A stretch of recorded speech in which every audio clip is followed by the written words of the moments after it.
Bapak, Ibu, saudara-saudari, dan adik-adik yang dikasihi Tuhan, selamat pagi, salam sehat.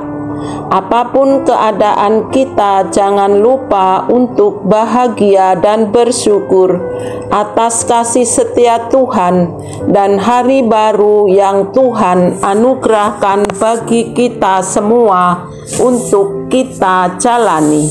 Hari ini Jumat 8 November 2024, Pekan Biasa ke-31. Mari kita mengawali hari ini dengan membaca, mendengarkan, dan merenungkan sabda Tuhan.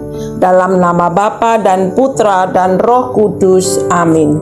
Inilah Injil suci menurut Lukas bab 16 ayat 1 sampai dengan ayat 8. Dimuliakanlah Tuhan. Pada suatu ketika Yesus berkata kepada murid-muridnya, "Ada orang kaya yang mempunyai seorang bendahara. Kepadanya disampaikan tuduhan bahwa bendahara itu menghamburkan miliknya. Lalu ia memanggil bendahara itu dan berkata kepadanya, 'Apakah yang kudengar tentang engkau? Berilah pertanggungan jawab atas apa yang engkau kelola, sebab engkau tidak boleh lagi bekerja sebagai bendahara.' Kata bendahara itu di dalam hatinya, 'Apakah yang harus aku perbuat? Tuanku memecat aku dari jabatanku sebagai bendahara. Mencangkul aku tidak kuat, mengemis aku malu. Aku tahu apa yang akan aku perbuat, supaya apabila aku dipecat dari jabatanku sebagai bendahara, ada orang yang akan menampung aku di rumah mereka.' Lalu ia memanggil seorang demi seorang yang berutang kepada tuannya. Katanya kepada yang pertama, 'Berapakah utangmu kepada tuanku?' Jawab orang itu, 100 tempayan minyak. Lalu katanya kepada orang itu, 'Terimalah surat utangmu, duduklah dan tulislah segera 50 tempayan.' Kemudian ia berkata kepada yang kedua, 'Berapakah utangmu?' Jawab orang itu, 100 pikul gandum.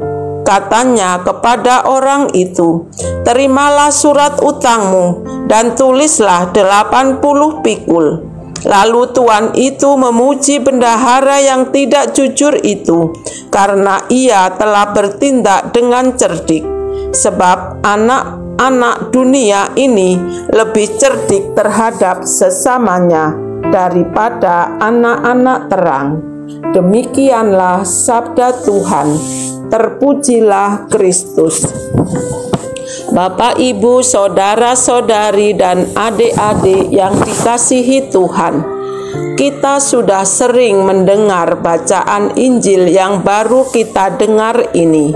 Kita tahu bendahara itu dipuji bukan karena ketidakjujurannya, melainkan karena cekatan dan kecerdikannya dalam mengambil keputusan untuk melangkah mencari jalan keluar yang terbaik. Bagi kita sebagai orang beriman juga diajak untuk berani dan segera ambil keputusan untuk melangkah kembali ke jalan Tuhan. Oleh karena itu dibutuhkan pertobatan dan melakukan perbuatan amal kasih. Mari kita mengikuti ajakan Tuhan yang memanfaatkan waktu yang ada untuk berbuat baik bagi sesama dimanapun kita berada. Marilah berdoa.